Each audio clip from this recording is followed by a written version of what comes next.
It was a perfect Long Island evening, with the temperature in the mid-70s and the promise of another sweet suburban summer in the months ahead.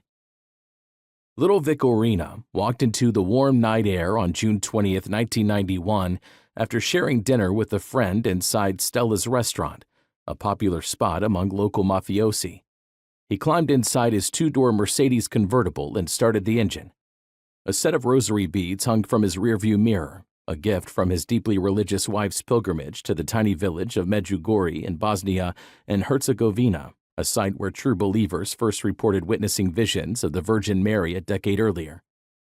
The sky above was clear, but the rising storm inside the Colombo crime family was once again poised to unleash a tsunami of trouble across its perpetually divided membership.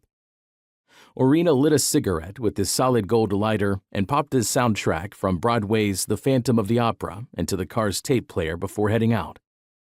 As the mob veteran stopped at a red light near his two-story family home in Cedarhurst, Long Island, he turned his head to the right and noticed an older vehicle with 4 men inside, each wearing a baseball cap. The faces beneath the hats belonged to his crime family colleagues. Orena's once loyal associates were now lying in wait for the family's latest acting boss as a growing rift over his ascension to the top sparked a new round of infighting for a mob family already notorious for settling its disputes the old-fashioned way: backstabbing, bullets, and bloodshed. They had a hole already dug for his body, recalled his son Andrew Orena, and thankfully my father had a good sixth sense. Orena, in a lucky and life-saving break, arrived home sooner than the waiting hit squad had expected.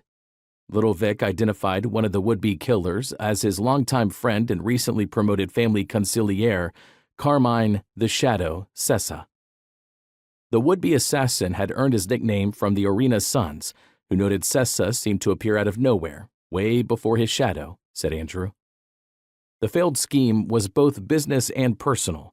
Sessa was once tight with the Orenas, treated like a member of the family, occasionally joining Little Vic for a cup of coffee freshly brewed for the occasion by the boss's wife inside their home. It was the acting boss who handpicked Sessa to join him atop the family hierarchy.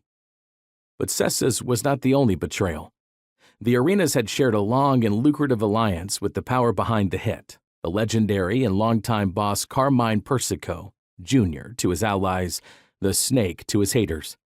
The two clans were like family outside the crime family, their ties inside and outside the Colombos grown tight across 2 generations, frequently socializing as sons from both sides followed their fathers into the life. The Persico and Orena families were as close as you can be in that life, recalled Vic's son Andrew, sitting inside his Long Island home with brother John, a full 30 years after the last killing in the war. My brother John and Michael Persico were business partners and best friends. Michael was godfather to John's son, John Jr.